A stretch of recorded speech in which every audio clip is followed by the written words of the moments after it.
The first time my son tried to make me sign my own life away, he slid the papers across a polished mahogany table and smiled like he was doing me a favor.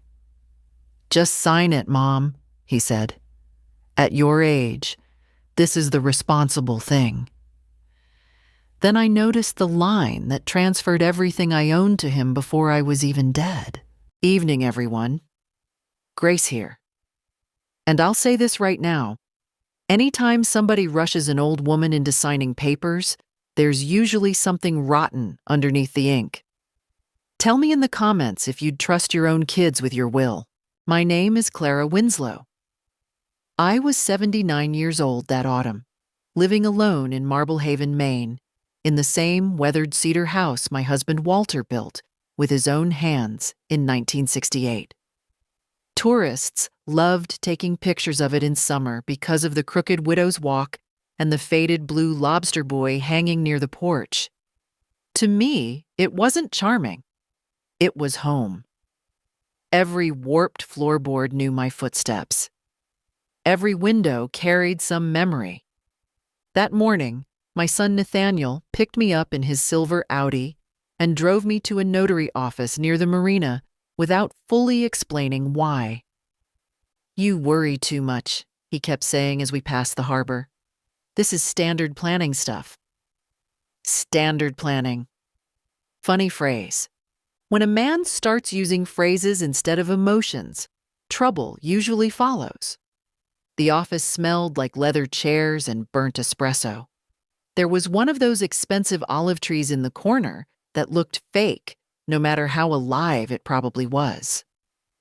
Nathaniel sat beside me, while a narrow-faced notary named Graham Lyle arranged documents into neat little piles. "Your son's just trying to protect you," Graham said, with a practiced smile. "Protect me from what exactly? Seagulls?" I adjusted my glasses and looked down at the papers. Most of it was dense legal language designed to exhaust old eyes. But I spent 30 years doing bookkeeping for Walter's boat repair business. Men always assumed I didn't understand numbers because my hands smelled like cinnamon and dish soap. They usually regretted that mistake. About halfway down page 4, I found it. In the event of diminished cognitive reliability, full authority over financial and residential assets shall transfer to Nathaniel Winslow. I read it twice, then a third time. Residential assets? That meant my house. Financial assets? That meant my savings, investments, Walter's accounts, everything. Before I was even buried. My fingers stayed still on the paper, but inside my chest, something cold unfolded itself slowly, like a knife being opened under a table. Nathaniel leaned closer. "You okay?" I looked at him carefully. My son was 52 now. Expensive haircut, expensive watch, smile too rehearsed. He looked more like a man preparing a sales pitch than someone worried about his mother. "I forgot my reading glasses," I lied. "You're wearing them?" I smiled softly. Then I forgot the stronger pair. His jaw tightened for half a second. That was the moment I knew, not suspected, knew. This wasn't concern. It wasn't planning. It wasn't family responsibility.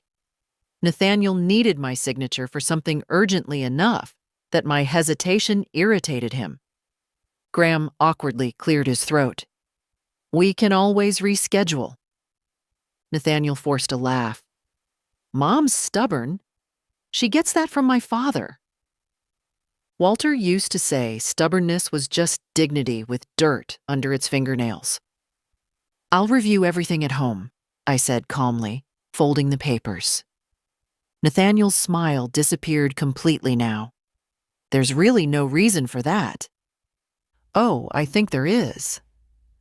Silence. You could hear the faint hiss of the espresso machine outside the office door. Then Nathaniel leaned back and crossed his arms. "You know, Mom, these things get complicated at your age." At your age, there it was, not concern. Positioning, like I was already halfway senile and simply hadn't accepted it yet. I stood carefully, taking my purse. Then it's a good thing I'm still smart enough to read before signing. The drive home was quiet. Nathaniel kept both hands tight on the wheel as we passed the docks, where lobster traps sat stacked like crooked towers near the water. Fog rolled over the harbor in pale ribbons. Marblehaven always looked beautiful right before winter turned cruel. "You're making this harder than it needs to be," he finally muttered. "For who?" He didn't answer. When we reached my house, he carried my bag to the porch, but didn't follow me inside. "You should think about assisted living, too," he said suddenly. "That staircase is dangerous." I looked past him toward the ocean. Walter built that staircase after a hurricane damaged the original one. Worked 3 nights straight under floodlights because he refused to leave the house unfinished before Christmas. Dangerous. People always call memories dangerous when they want to sell them. "I'll manage," I said. Nathaniel exhaled sharply through his nose. "Fine, but don't wait too long." Then he got back into the Audi and drove away so fast the gravel spit across the driveway. I stayed on the porch for a while, listening to the waves hit the rocks below the bluff. The air smelled like salt, wet cedar, and somebody nearby cooking haddock chowder. Then I went inside, straight to Walter's old desk. And for the first time in my life, I opened the locked bottom drawer without feeling guilty. Walter's desk still smelled faintly of pipe tobacco, even though he'd been dead 11 years. Strange how certain scents outlive people. Cedarwood, engine oil, bay rum aftershave. Sometimes grief hides in the smallest things. The bottom drawer resisted at first when I pulled it open. Walter always overstuffed it with papers until the wood swelled crooked from humidity coming off the harbor. I finally jerked it loose hard enough to rattle the brass lamp sitting on top. Inside were folders, envelopes, tide maps, old invoices from the boatyard, and the thick green ledger Walter trusted more than banks. I sat down slowly in his chair and started sorting through everything while rain tapped softly against the kitchen windows. Nathaniel thought I was confused. That amused me now. A confused woman doesn't spend 40 years balancing business accounts while her husband rebuilt diesel engines with men who forgot to pay invoices until she appeared at the dock carrying a clipboard and a look sharp enough to gut cod. By sunset, my dining table looked like the aftermath of a courthouse explosion. Property tax statements, investment summaries, insurance papers, old maritime permits. And then I found something stranger. A cream-colored folder labeled simply, Harbor Rights. Do not discard. Walter's handwriting.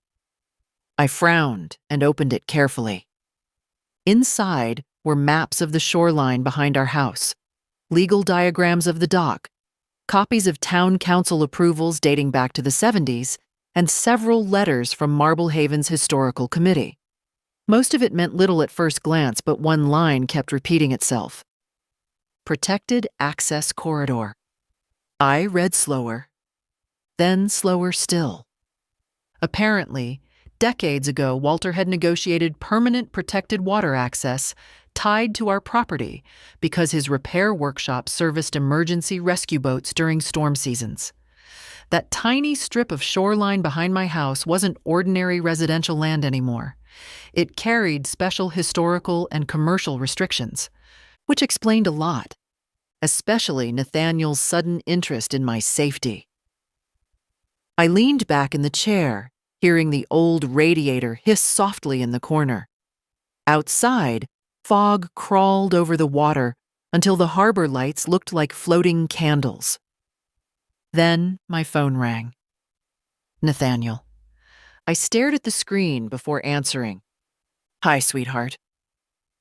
"You looked upset earlier," he he said immediately. No greeting, no warmth. Straight to damage control. I just don't want you misunderstanding anything. I understand perfectly fine. Silence. Then came the careful voice people use around explosives. Well, maybe we should simplify things. You know paperwork can get overwhelming. I almost laughed. You always hated paperwork, I replied. Remember sophomore year? You forged my signature on your chemistry grade because you were too scared to show your father. Nathaniel exhaled impatiently. Mom, that was 30 years ago. Yes. Funny what people remember. Another silence. Then he switched tactics. You know Brianna worries about you living alone. Brianna. My daughter-in-law had perfected the art of fake concern. Every sentence from that woman sounded dipped in artificial sweetener. How kind of her, I said. You fell last winter. I slipped on ice carrying groceries. You could have broken your neck. I didn't. You're missing the point. No, Nathaniel, I thought. You are. I'll review the papers this week, I said calmly. That's final. His voice tightened again. The attorney already prepared everything. And I already survived childbirth without anesthesia. We'll both endure disappointment. He hung up harder than necessary. I sat there smiling to myself for almost 10 seconds before realizing something uncomfortable. I wasn't sad. Not yet. Mostly, I was angry. Not because he wanted money. People have wanted money since the first caveman traded shiny rocks for goats. No. What burned was the way he looked at me now, like I was furniture, like I existed somewhere between inconvenience and obligation. That hurt worse than greed. The next morning, I drove into town early before the tourists crowded Main Street. Marblehaven looked sleepy under low gray clouds. Fishermen unloaded crates near the docks while gulls screamed overhead like tiny demons fighting over breakfast. I parked beside Bellwether Archives, an old brick building squeezed between a bakery and a nautical antiques shop that sold brass sextants nobody actually used anymore.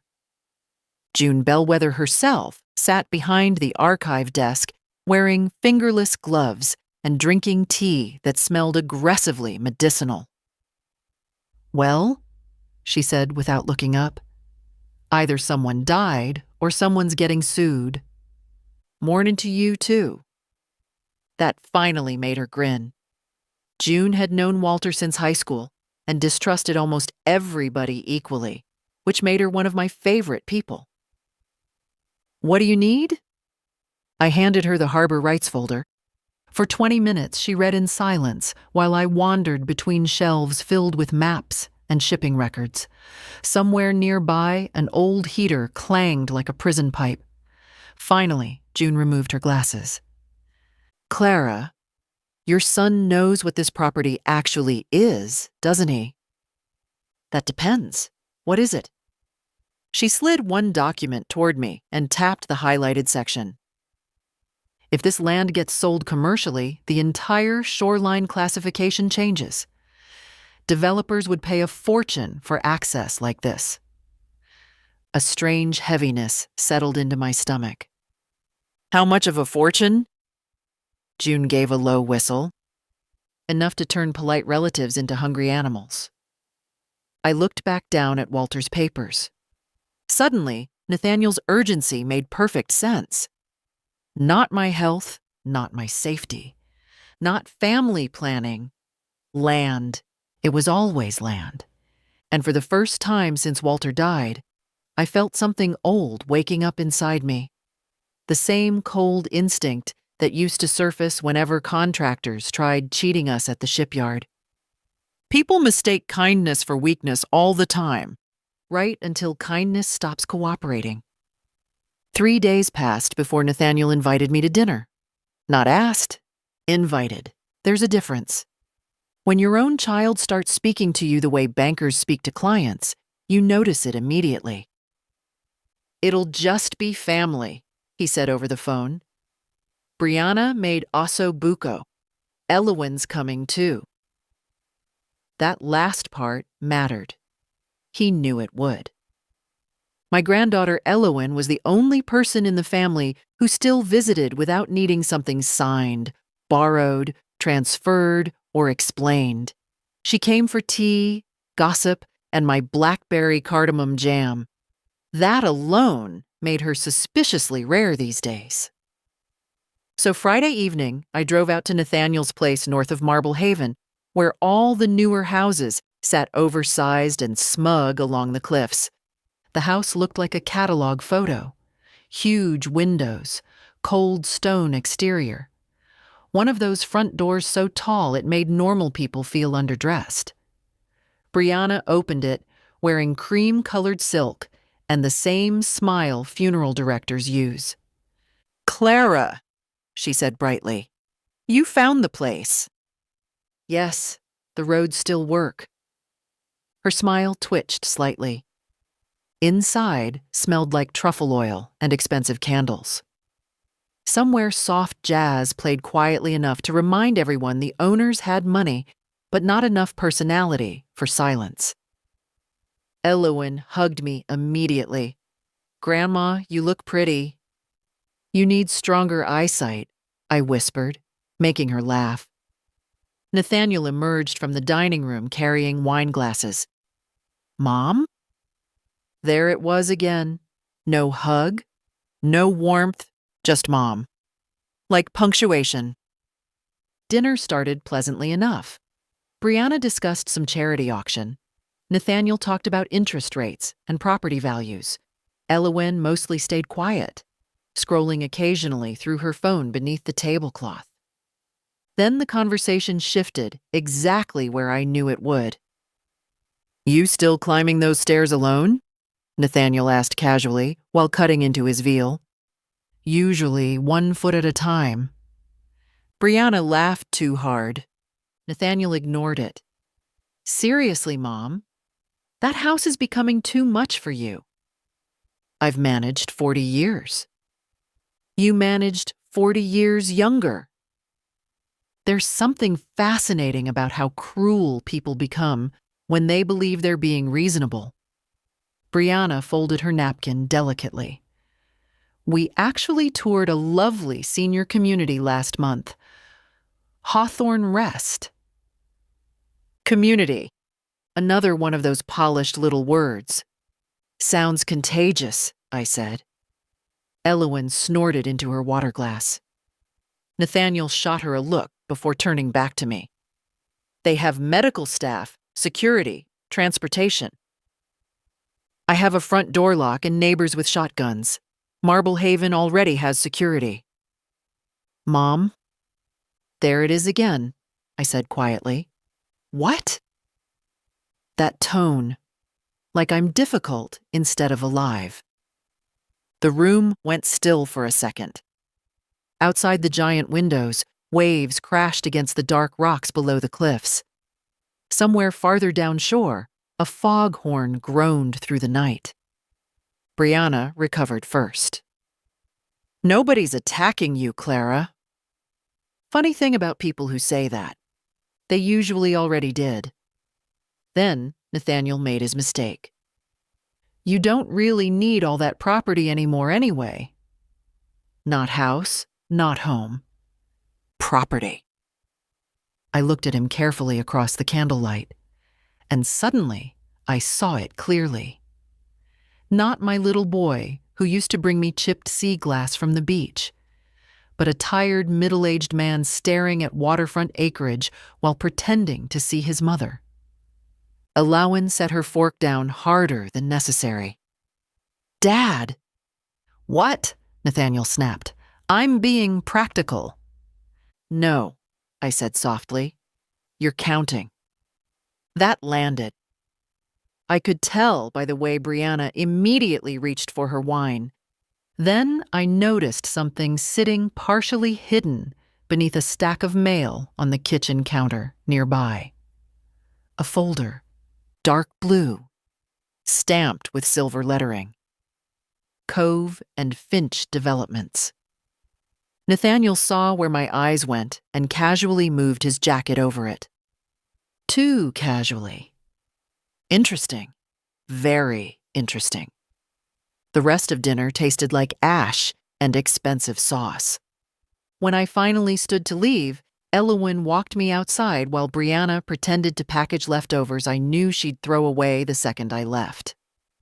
Cold ocean wind whipped across the driveway. "Grandma," Elowyn said quietly, "are you okay?" I studied her face under the porch light. Honest eyes. Walter's eyes. "I will be." She hesitated. "Dad's been acting weird lately." "Oh, sweetheart," I said, opening my car door. "People don't suddenly become strange. They just stop hiding it." Then I drove home through the fog with one thought repeating in my mind the entire way. Nathaniel wasn't preparing for my death. He was preparing for my property. I barely slept that night. Not because I was frightened. Because my mind wouldn't stop assembling pieces. Nathaniel's pressure about the will, the sudden concern for my safety, the developer folder hidden under his jacket, the way Brianna kept talking about my house like it was already empty. By morning, the fog over Marblehaven hung so thick I could barely see the harbor from my kitchen window. I made chicory coffee, buttered a slice of brown soda bread, and sat at Walter's desk with the harbor rights folder open again. That's when I noticed something I'd missed before. A folded yellow document tucked into the back sleeve. Old paper, town seal, Walter's signature, and another name beneath it. Silas Morrow. I recognized it immediately. Silas used to appraise maritime antiques for museums up and down the coast. Walter trusted him more than lawyers, which was saying something. The two of them once spent 3 days arguing over whether a brass chronometer from Nova Scotia was authentic while drinking enough bourbon to tranquilize a horse. I checked the date. 22 years old. Attached was a handwritten note from Walter. "If anybody ever tries forcing a sale, call Silas before signing a damn thing." I sat there staring at those words for a long moment. Walter had seen this possibility coming long before I did. And suddenly, I remembered something else. About 6 months earlier, Nathaniel came by after a storm damaged part of my back fence. While I was making clam fritters in the kitchen, he wandered around the property with his phone out taking pictures. At the time, he claimed he was checking insurance conditions. Now I knew better. He was measuring. The phone rang sharply beside me, yanking me from the memory. Brianna. I let it ring twice before answering. "Clara." Her voice sounded sugary enough to rot teeth. "I hope you're not still upset about dinner." "Should I be?" A tiny pause. "Well, Nathaniel worries you misunderstand practical conversations." Practical again. That word was becoming poison. I understood perfectly. "We just want what's best for you."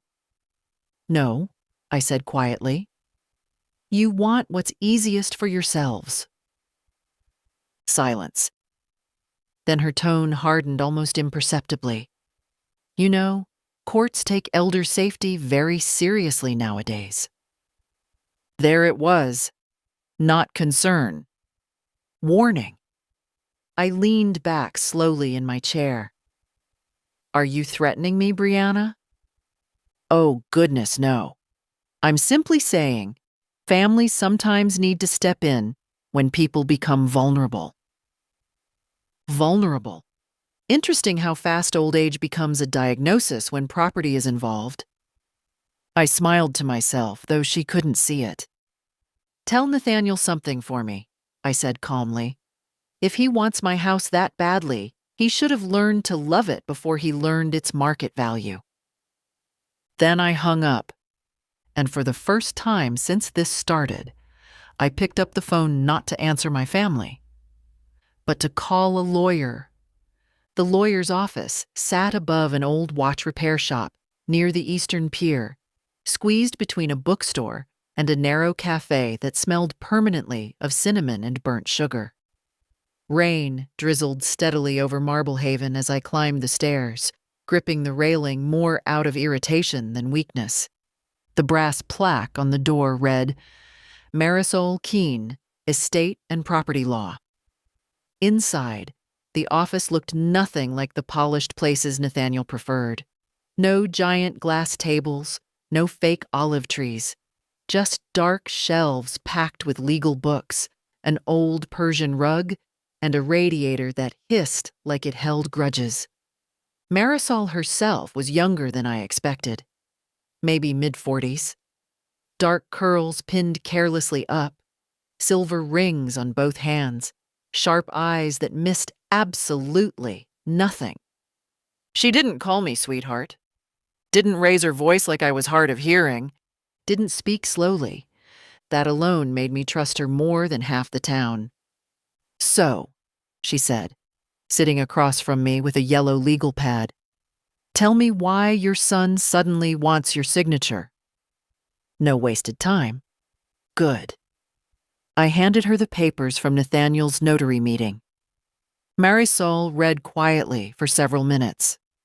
Once she reached page 4, her expression changed almost invisibly. There it is, she muttered. You found the knife, too. Oh, this isn't a knife, she said calmly. This is control. She tapped the clause about diminished cognitive reliability. They left this intentionally vague. Very vague. How vague? Vague enough that one cooperative doctor and one motivated family member could make your life extremely unpleasant. Cold anger settled deeper into my stomach. I thought about Brianna's voice on the phone. Courts take elder safety seriously, not a warning. Preparation. Marisol leaned back in her chair.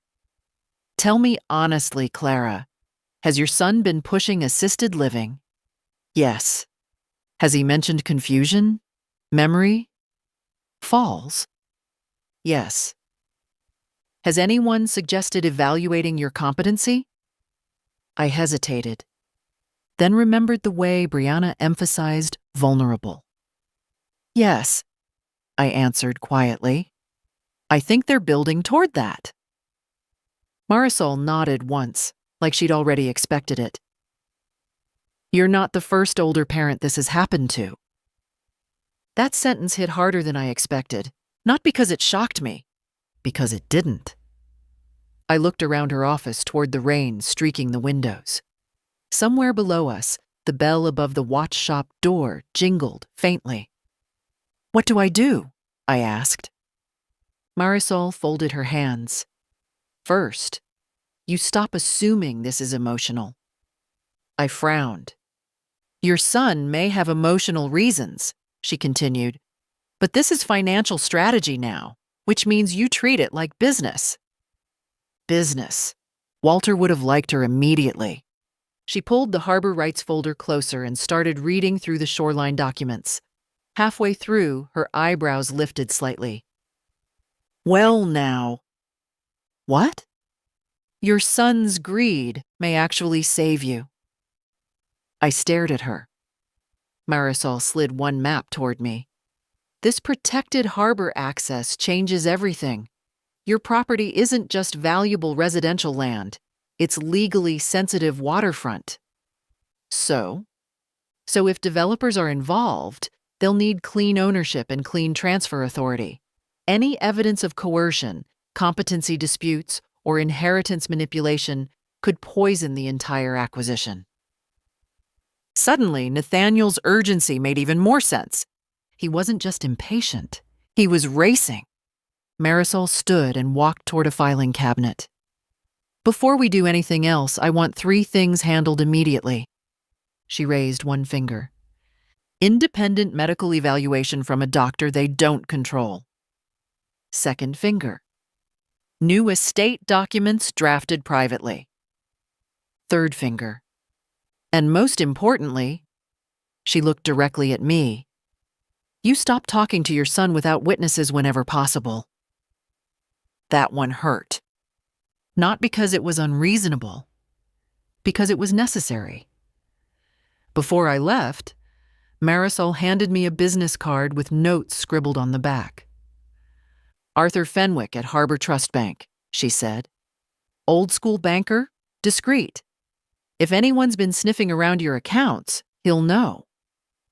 I tucked the card into my purse. Outside, the rain had gotten heavier. The harbor disappeared behind gray sheets of water, while fishing boats rocked against the docks below. For the first time in weeks, I didn't feel old. I felt alert. And somewhere deep down beneath the anger and disappointment, another feeling slowly began taking shape. Resolve. Harbor Trust Bank occupied one of the oldest buildings in Marblehaven, a narrow brick structure that somehow survived every storm, recession, and bad mayor since the 70s. Walter used to joke that the vault downstairs would still be standing after the apocalypse, with Arthur Fenwick politely handing out account statements to the cockroaches. Arthur himself looked almost exactly the same as he had 20 years earlier. Same silver suspenders, same careful posture, same habit of polishing his glasses whenever somebody lied to him.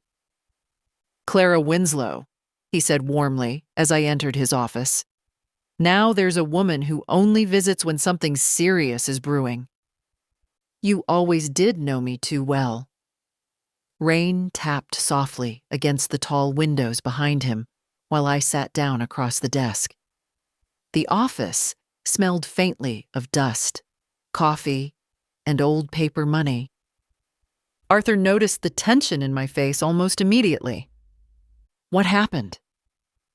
I handed him Marisol's card first. That changed his expression. He leaned back slowly. Ah. Not confusion. Recognition. Interesting. You know her? I know the kinds of situations that send people to her. That told me enough. I explained everything carefully. Nathaniel's sudden push for the will, the transfer clause, Brianna's comments, the pressure about assisted living.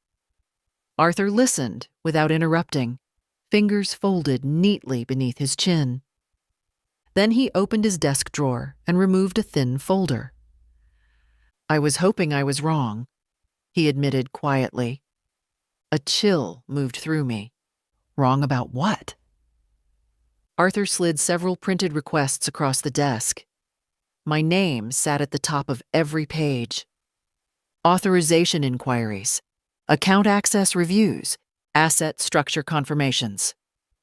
All requested within the last 4 months. By Nathaniel. He claimed he was helping organize your long-term financial planning, Arthur said carefully. I denied access because your accounts are private and you never authorized secondary control. I stared at the papers. Nathaniel hadn't just started planning recently. He'd been laying groundwork for months, maybe longer. There's more, Arthur added reluctantly. He pulled out another document. This one carried the logo I already recognized.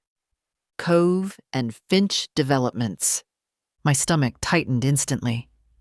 They approached us regarding preliminary financing discussions tied to shoreline redevelopment near your property. There it was. Finally, the whole ugly shape of it. Not inheritance, acquisition. Nathaniel wasn't waiting for me to die. He was trying to position himself early enough to cash out while I was still alive. Arthur lowered his voice slightly.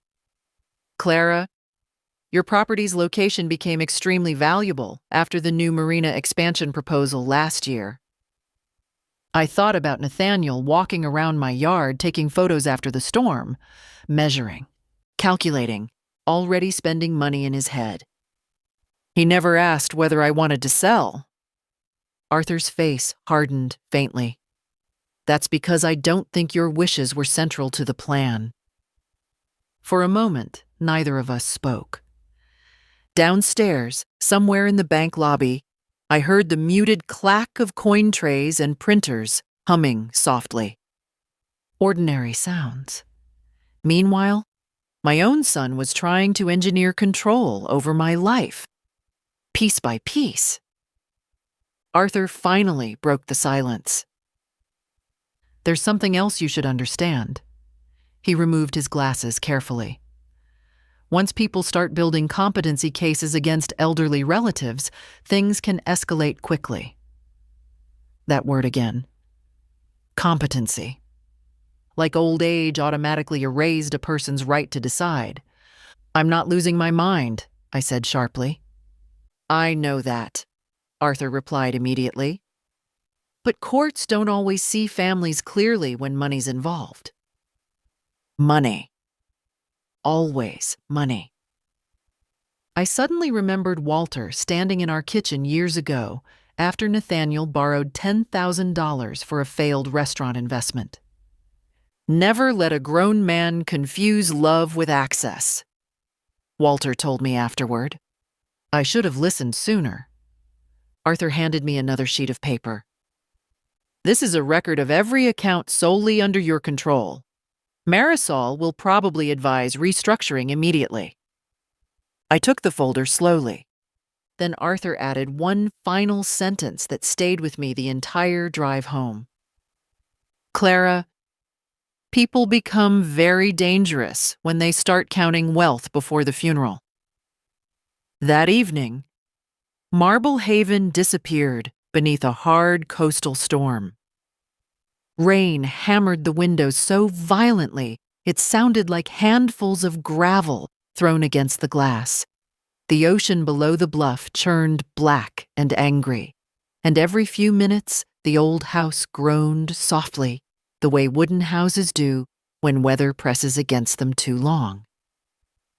I was halfway through reheating haddock stew when headlights swept across my living room walls. A car door slammed, then another. Not Nathaniel. Too small a car. I opened the front door before the knock even came. Elowyn? My granddaughter stood on the porch, soaked through beneath a dark green raincoat, curls plastered to her cheeks. She held a white bakery box against her chest to protect it from the storm. I brought cannoli, she said breathlessly. The pistachio ones you like. I stared at her for half a second, then stepped aside immediately. Get in here before you drown. The second she entered, warm air hit her rain-soaked clothes, and she shivered hard enough to rattle her teeth. I took her coat while she carried the pastry box carefully into the kitchen, like it contained medical supplies. You didn't drive through this weather for dessert, I said quietly. No. There it was. Fear. Not panic, exactly. But the kind of tension people carry when they've heard something they weren't supposed to hear. I poured tea while she sat at the kitchen table twisting a napkin between her fingers. Finally, she looked up. Grandma, Dad's planning something. I stayed very still. Outside, thunder rolled low over the harbor. What kind of something?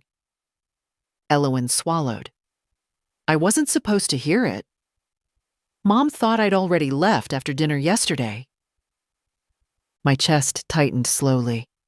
She and Dad were talking about you in the study. Of course they were. People always discuss old relatives like furniture once inheritance enters the room. What did they say?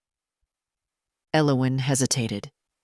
Then quietly, they mentioned a doctor. I set my teacup down carefully. A doctor named Mallory Venn. The name meant nothing to me, but the way she said it did. They said he could evaluate whether you're still capable of making financial decisions. There it was. Not suspicion anymore. Confirmation.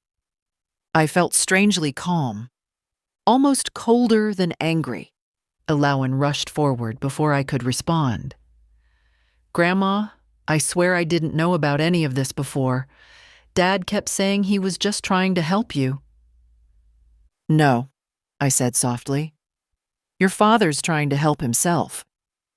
Rainwater dripped steadily from the edge of her sleeves onto my kitchen floor while she stared at me miserably. There's more. Of course there was. Dad already talked about the property sale like it's guaranteed, she whispered. He told Mom once everything transfers, they'll finally be able to pay off the investment debt. Investment debt? Interesting. Nathaniel wasn't just greedy. He was cornered. That explained the pressure, the speed, the desperation beneath his fake patience. I leaned back slowly in my chair while the old kitchen clock ticked above the stove. How bad is it? Elowen looked ashamed, answering for him. Pretty bad. For a long moment, neither of us spoke. Then she reached into her purse and carefully slid something across the table toward me. A folded paper. I opened it. Cove and Finch Developments. Preliminary waterfront redevelopment proposal. My property address typed clearly across the top. I looked up sharply. Where did you get this? It was sitting in Dad's office. Her voice cracked slightly. Grandma, they already estimated how much your land would sell for. Not if. Would. As if my life had already been converted into numbers on a spreadsheet. I stared at the paper while thunder shook the windows again. Then something unexpected happened. I stopped feeling hurt. That part was over now. What replaced it was clearer, sharper, like ice forming cleanly across dark water. Elowen looked frightened by how quiet I became. Grandma, say something. So I folded the proposal neatly, took one slow sip of tea, and finally answered. Oh, sweetheart, I said calmly. Your father just made the biggest mistake of his life. The next morning, I drove to Portland with Elowen beside me and a locked cedar box resting on the back seat of my Buick. Nathaniel thought, old women spent their mornings knitting and forgetting passwords. Meanwhile, I was transporting half the reason he wanted my property in the first place. Rain still clung to the highways in silver streaks as we passed fishing towns and gray Atlantic water. Elowen barely touched the cranberry scone I bought her at a roadside cafe near Brunswick. You okay? I asked. She nodded too quickly. Dad keeps calling me. How many times? 11. I almost smiled. Good. Let him panic a little. By noon, we reached the east side of Portland, where old brick warehouses had been turned into galleries, cafes, and overpriced stores selling candles named things like Winter Orchard and Sea Salt Library. Silas Morrow's appraisal office sat above an antique marine supply shop with faded life rings hanging in the windows. The bell above the door jingled as we entered. The place smelled wonderful. Old paper, dust, leather, salt air, like memory itself. Silas Morrow looked exactly the way a man named Silas Morrow should look at 78. White beard, suspenders, thick fingers stained with tobacco, and eyes sharp enough to spot fake silver from across a room. Well, I'll be damned, he muttered when he saw me. Clara Winslow. You're still ugly. And you're still dangerous. Good. He grinned. Elowen blinked between us while I placed the cedar box carefully on his table. Silas opened it slowly. Inside sat Walter's old maritime collection. Brass sextant, ship chronometer, navigation compass, hand-drawn harbor charts, and Walter's leather-bound restoration journals. Silas went silent almost immediately. That alone told me enough. He picked up the sextant first, turning it carefully beneath the hanging lamp. "Jesus Christ," he whispered. "Walter kept this?" "He restored it himself." Silas checked the engraving and let out a low whistle. 1896. British naval manufacture. He looked at me sharply. "Do you have any idea what this is worth?" "I'm beginning to." For nearly an hour he inspected everything, while Elowen and I sat quietly nearby, drinking bitter espresso from tiny porcelain cups. Outside, gulls screamed over the harbor rooftops. Finally, Silas removed his glasses. "Clara, this collection alone could stop a desperate man from sleeping." That sentence settled heavily into the room. Desperate. Exactly. Nathaniel wasn't behaving like someone casually interested in inheritance anymore. He was behaving like a man racing against pressure. Silas carefully opened one of Walter's journals next. Several folded papers slipped loose from the pages. One landed upside down near me. I reached for it automatically, then froze. Walter's handwriting. Not repair notes, a letter, addressed to me. My throat tightened instantly. "Read it," Silas said quietly. So I did. "Clara, if you're reading this, it probably means somebody's trying to turn this house into numbers instead of a home. Don't let loud people rush you. And don't let Nathaniel mistake inheritance for entitlement. The harbor gave us a life because we respected it. Anyone trying to sell it without understanding that has already lost the right to it." I stopped reading for a moment. Even dead 11 years, Walter still sounded exactly like himself. Blunt, calm, unshakable. At the bottom of the page, one final sentence waited. "And if our son ever forgets who built this family, remind him." I folded the letter carefully while emotion climbed slowly into my chest like rising tidewater. Elowen reached across the table and squeezed my hand. Silas pretended not to notice. Good man. Then he leaned forward seriously. "Clara, if developers are circling, you need legal protection immediately. Collections like this complicate estate fights, especially if they're historically registered." "Can they be?" He smiled faintly. "Oh, I think Walter made sure of that already." Of course he did. For the first time since this whole nightmare began, I felt something stronger than anger. I felt prepared. And somewhere far away in Marblehaven, my son still believed I was the easiest person in the family to outmaneuver. Nathaniel came to my house 2 days later carrying pastries and pretending to be a son again.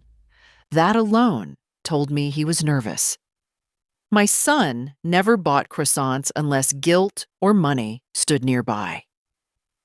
I watched through the front window as he climbed my porch steps, holding a white bakery box from Maison Beauchamp, the expensive French place downtown where every dessert looked too delicate to survive weather. When I opened the door, he smiled too quickly. "Thought you might like almond brioche." "I thought you hated spending $12 on bread." His smile flickered. "Well, people change." No, I thought. They reveal. I let him inside. Nathaniel moved through the house, glancing around carefully, almost unconsciously. Not like a guest. Like a man checking the condition of an investment property. That angered me more than I expected. He used to run through these rooms barefoot, holding toy boats Walter carved for him. Now his eyes measured square footage. I carried the pastries into the kitchen while he loosened his coat and sat down at the table. "You've been hard to reach," he said casually. "I've been busy." "Doing what?" "Protecting my sanity." That earned me a tight exhale through his nose. The old kitchen clock ticked loudly between us while I poured coffee into Walter's blue enamel mugs. Nathaniel used to love those mugs as a child because they made him feel like a fisherman. Now he probably thought they looked cheap. "I think we got off on the wrong foot," he finally said. Interesting phrase, considering he'd spent weeks trying to legally remove my footing entirely. I wasn't aware we'd restarted our relationship. "Mom?" There it was again, the controlled patience, like he was speaking to somebody unstable. He slid a folder across the table. "Graham updated the paperwork. Simpler this time." I didn't touch it. Nathaniel leaned forward slightly.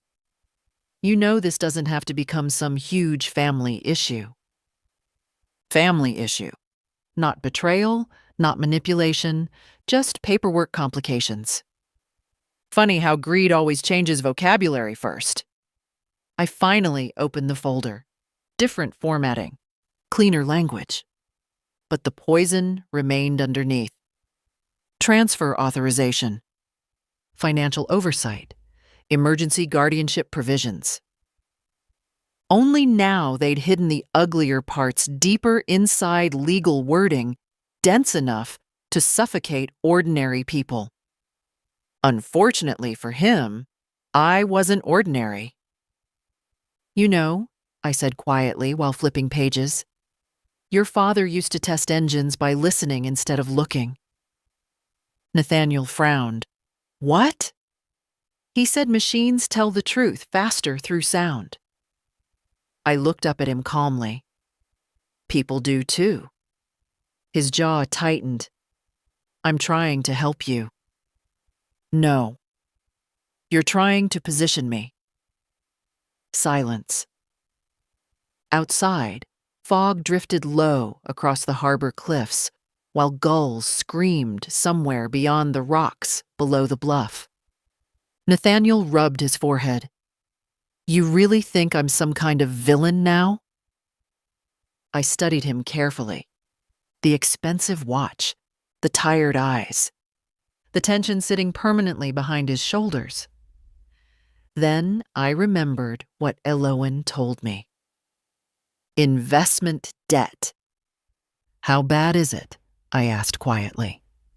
He froze. There. For half a second, the mask slipped. "I don't know what you mean." "Yes, you do."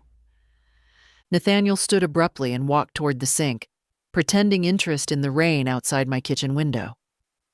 "You wouldn't understand." That almost made me laugh.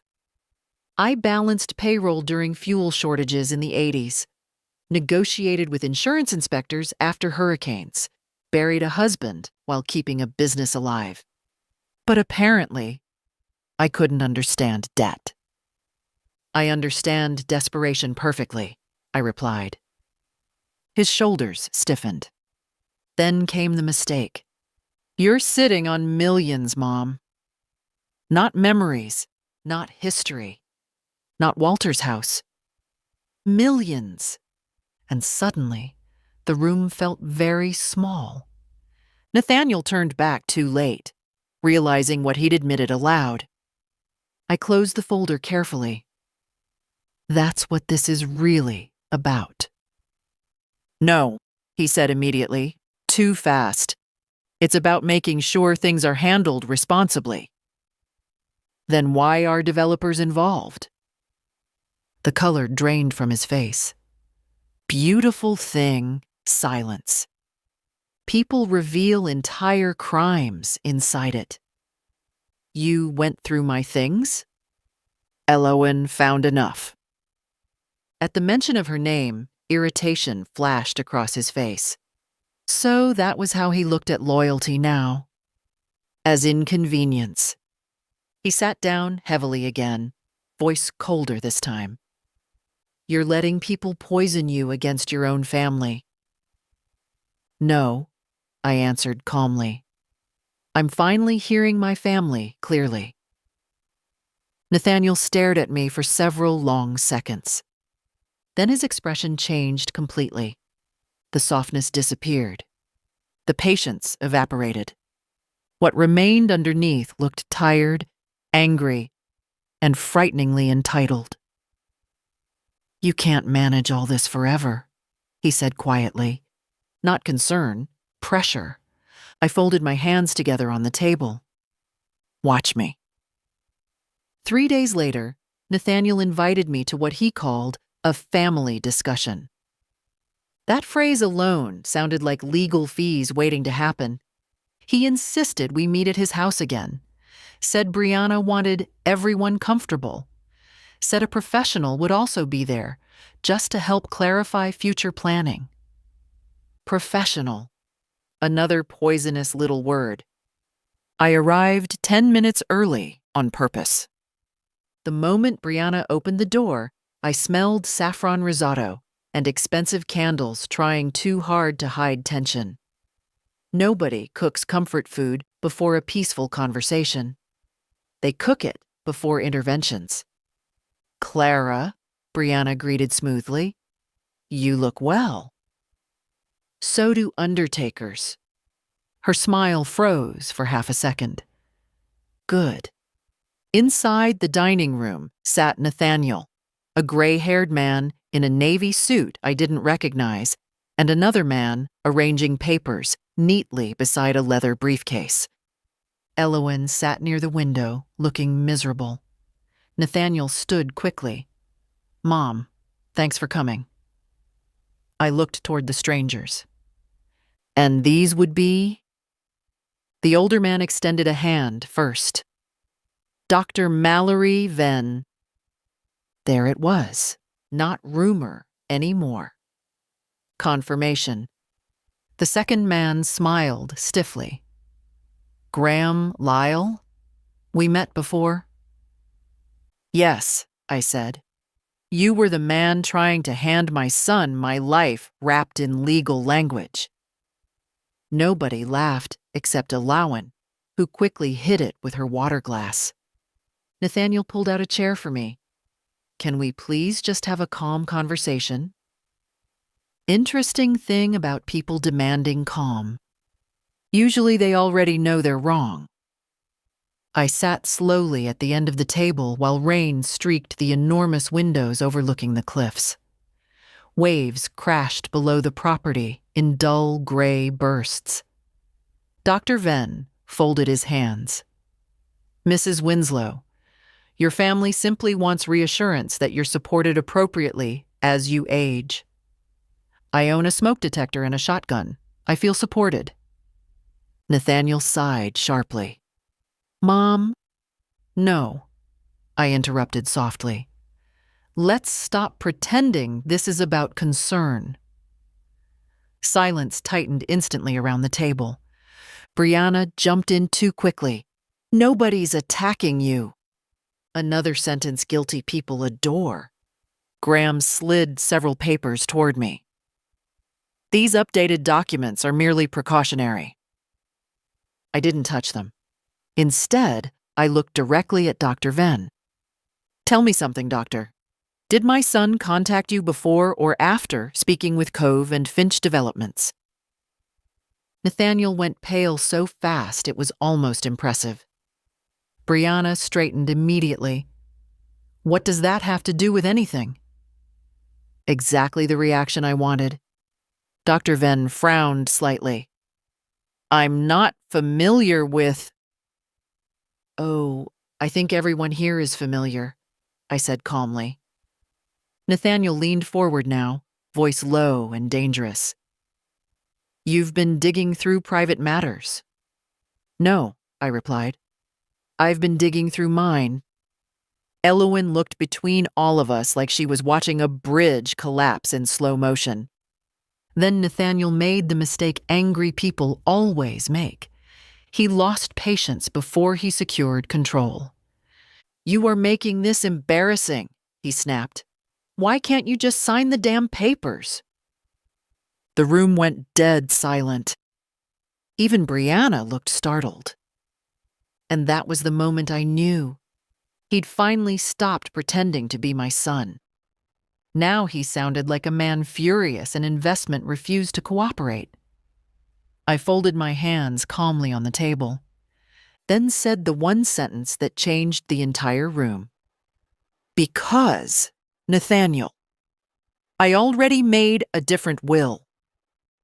Nathaniel stared at me like I'd just overturned the table. You what? His voice cracked slightly on the last word. Beautiful. I folded my hands neatly in my lap while thunder rolled somewhere beyond the cliffs outside. Brianna looked toward Graham so fast you'd think the man could legally resurrect control from the dead. You heard me, I said calmly. I made a different will. Without discussing it with family? Brianna asked sharply. There it was again. That word. Family.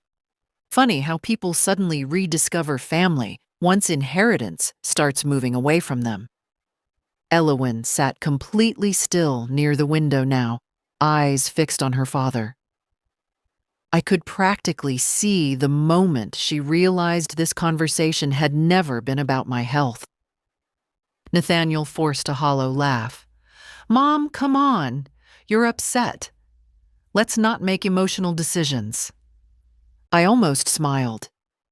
Men love calling women emotional, right before panicking themselves. Oh, Nathaniel, I said softly.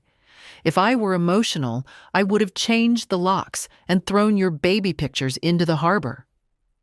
That landed hard. Dr. Venn shifted uncomfortably in his chair, while Graham quietly closed part of his folder, sensing the wind changing direction. Then the front doorbell rang. Brianna frowned immediately. Were we expecting someone? I was, I answered. Nathaniel's face changed. Not confusion. Fear. Footsteps crossed the hallway. Then Marisol Keene entered the dining room carrying a slim leather portfolio and rainwater still shining across the shoulders of her charcoal coat. The silence after that felt magnificent. Good evening, she said calmly. Nathaniel stood so quickly, his chair scraped violently against the floor. What the hell is this? My attorney, I replied. And look at this table now. The sun, the doctor, the paperwork, the pressure. And suddenly, the old woman walks in with her own lawyer. Tell me honestly, what would you do in Clara's place after all these lies? Marisol placed her portfolio on the table with surgical calm. Before this continues, she said, my client requested I clarify several legal matters. Nathaniel laughed nervously. This is insane. No, Marisol corrected. This is documented. That word hit him harder than shouting would have. Documented. She opened the portfolio and slid several papers across the table. Mrs. Winslow completed an independent medical evaluation yesterday morning, she continued, conducted by Dr. Evelyn Price, board certified in cognitive medicine. Dr. Venn's expression tightened immediately. Marisol kept going. The results found no evidence whatsoever of diminished capacity, impaired judgment, memory instability, or financial incompetence. Nathaniel's jaw flexed. Brianna crossed her arms defensively. Nobody said Clara was incompetent. Marisol slowly pulled out another sheet. Oh? Then perhaps you can explain why Dr. Venn was invited to a private signing discussion involving guardianship language. Silence. Heavy silence. The kind that exposes people more effectively than accusations. Nathaniel looked toward Dr. Venn. This was supposed to be informal. I was told your mother requested support, the doctor answered carefully. I laughed softly before I could stop myself. That startled everyone. "You know what's funny?" I said quietly. "Nobody asked me what I wanted even once." Nathaniel rubbed both hands over his face now, losing control inch by inch. "Mom, you're blowing this completely out of proportion." "No," I answered. "You underestimated me completely." Then Marisol delivered the real blow. She pressed a small digital recorder onto the table and hit play. Nathaniel's own voice filled the room instantly. The old woman almost signed. Nobody moved. Not Brianna. Not Graham. Not even Dr. Venn. Nathaniel went white. "You recorded me?" "No," I said calmly. "You exposed yourself." His breathing changed after that. Faster. Sharper. Like a man watching a deal collapse in real time. And maybe he was. Because for the first time since this began, nobody at that table was looking at me like I was fragile anymore. Now they were looking at Nathaniel. Nathaniel looked at the recorder like it had personally betrayed him. For a few long seconds, nobody spoke. Rain hammered against the windows overlooking the cliffs, while the dining room sat frozen around that single sentence. The old woman almost signed. Brianna recovered first. "This proves nothing," she snapped. Marisol calmly folded her hands. "Actually, it proves intent." Nathaniel slammed his palm against the table hard enough to rattle the silverware. "Oh, for God's sake, enough with the legal drama?" "No," I said quietly. "Now, we finally begin the truth." He turned toward me so quickly, his chair nearly tipped backward. "You think you're teaching me some lesson right now?" I studied my son carefully. Really studied him, the flushed face, the panic behind the anger, the exhaustion around his eyes. This wasn't just greed anymore. This was collapse. And suddenly, I understood something important. Nathaniel hadn't come here expecting resistance. He came expecting surrender. That realization hardened something permanent inside me. Marisol opened another folder slowly. "Mrs. Winslow's revised estate structure has already been filed and notarized," she announced, "as of 48 hours ago." Nathaniel stared at her. "What estate structure?" "The one you're no longer part of." Silence again. Heavy. Violent. Brianna's face lost color first. "Excuse me?" I reached calmly into my purse and removed a folded document. "My new will." Nathaniel laughed once under his breath, not amused. Cornered. "You're bluffing." "No," I said softly. "Your father taught me to finish paperwork before confrontation." That one hurt him. I could see it. Mentioning Walter always did. Because deep down, Nathaniel knew exactly when he started disappointing his father. Marisol began reading portions aloud. The residence located at 14 Harbor Bluff Road, including all maritime access rights, shoreline protections, dock permits, workshop structures, and historical easements. Nathaniel's face slowly drained again. "Shall transfer upon Clara Winslow's death into the newly established Winslow Harbor Trust." "No," he interrupted immediately. "No, absolutely not." Marisol ignored him. "The trust prohibits all commercial redevelopment, private shoreline acquisition, or transfer to corporate development entities including Cove and Finch developments." Brianna inhaled sharply. There it was. Confirmation. They already had plans in motion. Nathaniel looked genuinely sick now. "You can't do this." "I already did." His composure finally cracked completely. That property is worth millions. Not home, not family. Millions. Elowen closed her eyes briefly, like the words physically hurt to hear.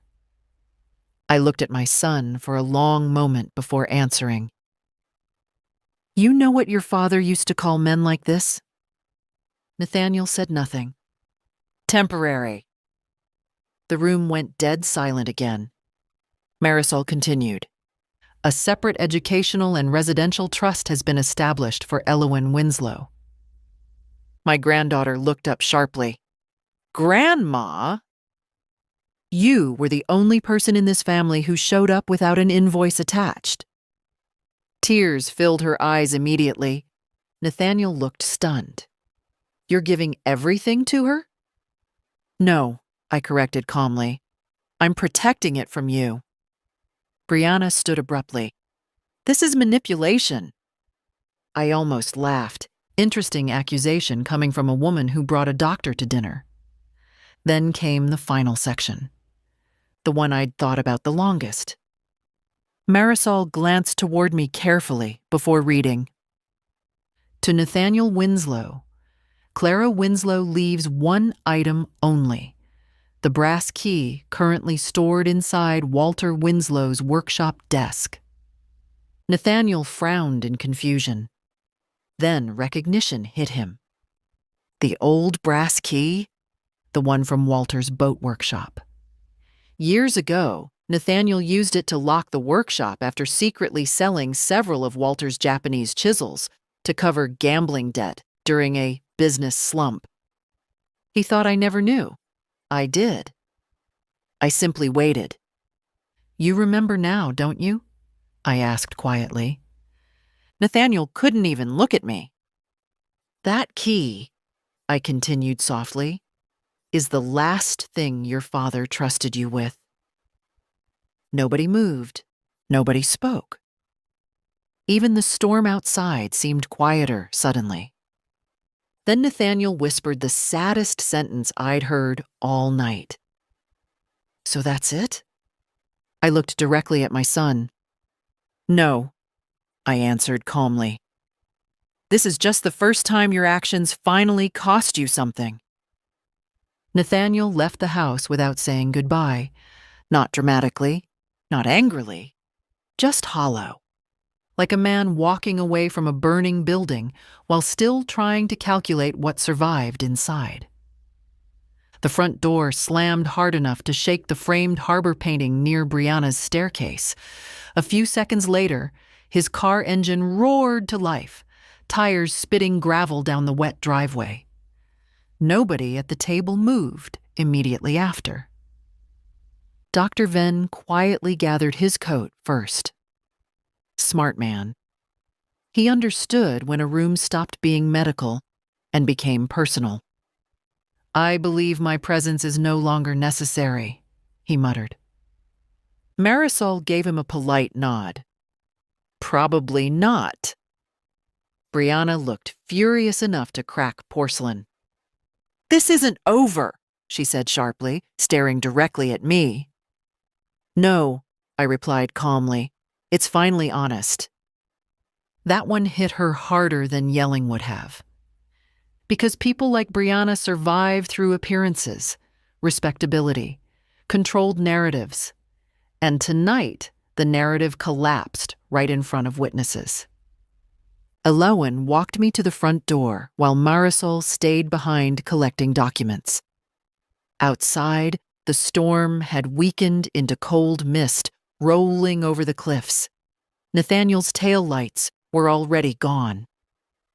I'm sorry, Elowen whispered suddenly. I turned toward her carefully. For what?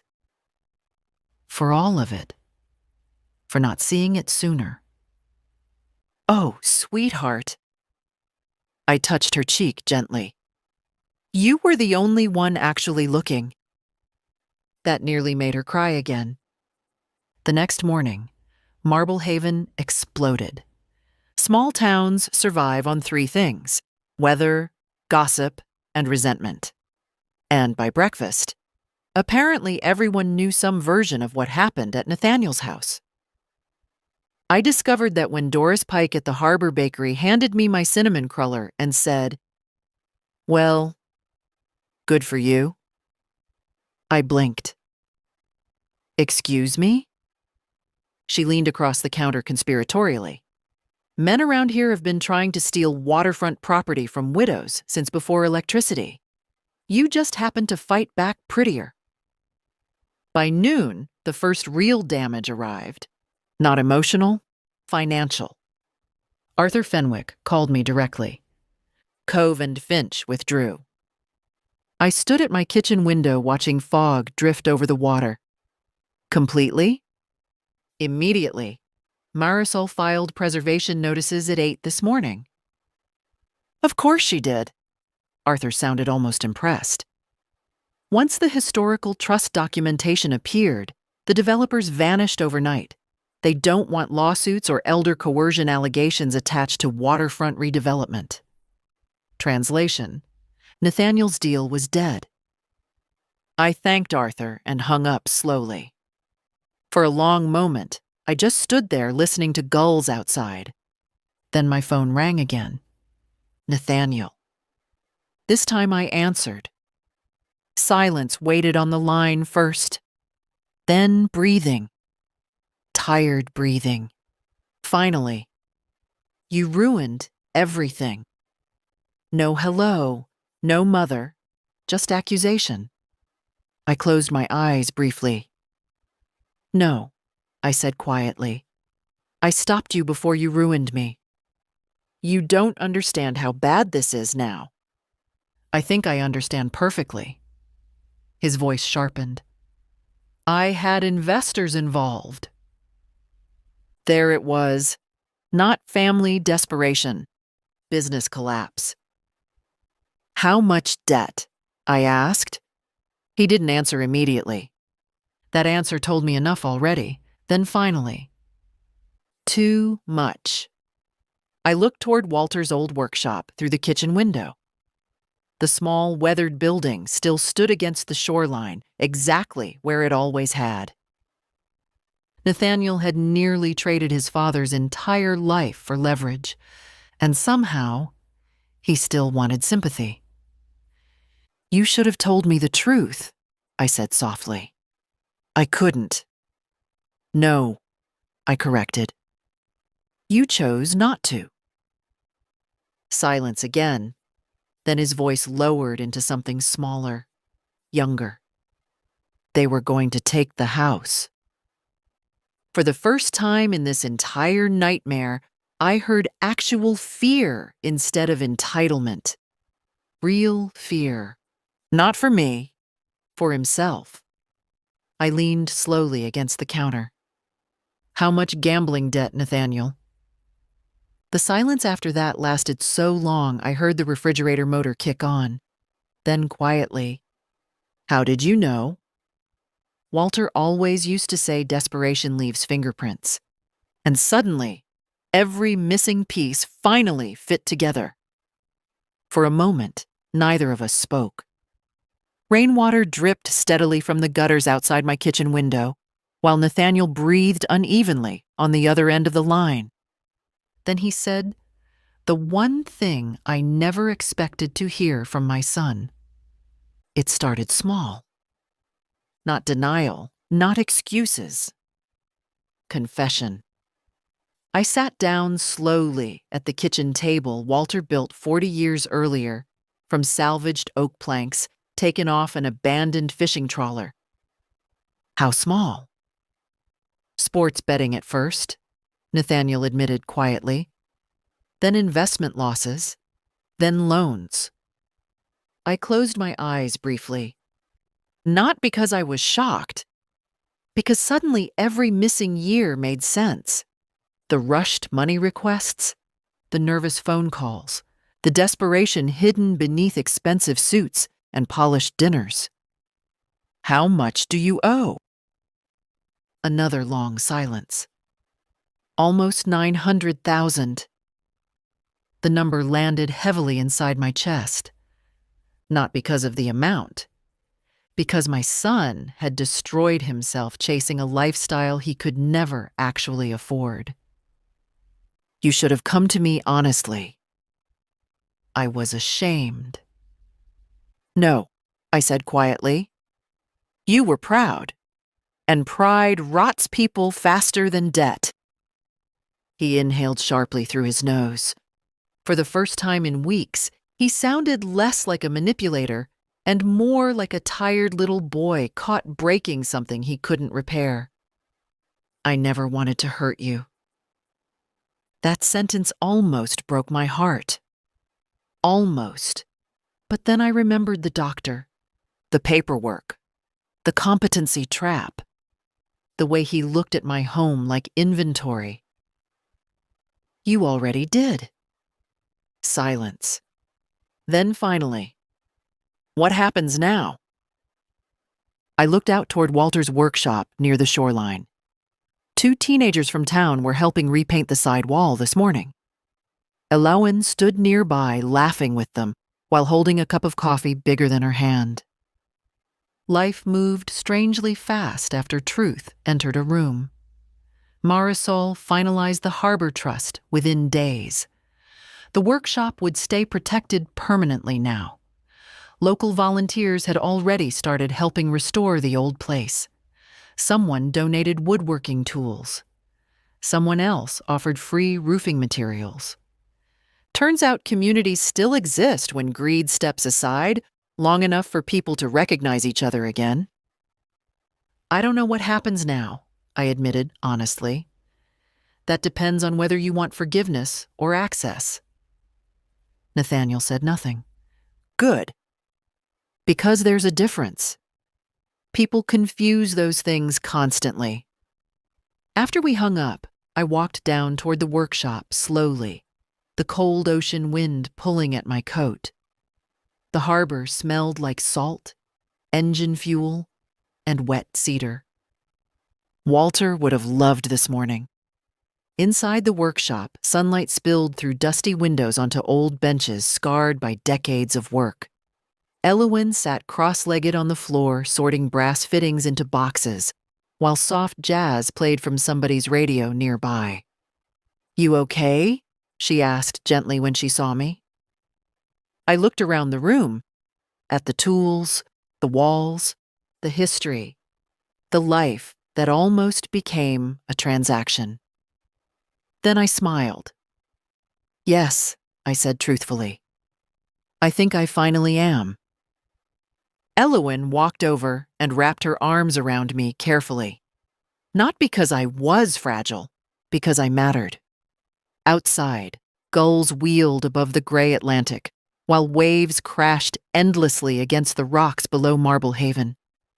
And for the first time in a very long while, I no longer felt like a woman waiting to be erased. I felt like the rightful owner of my own life again, and honestly, Clara didn't leave her son with nothing because she was cruel. She did it because respect matters more than inheritance. If this story hit you somewhere personal, leave a like, subscribe, and tell me in the comments, would you ever forgive Nathaniel after everything he did?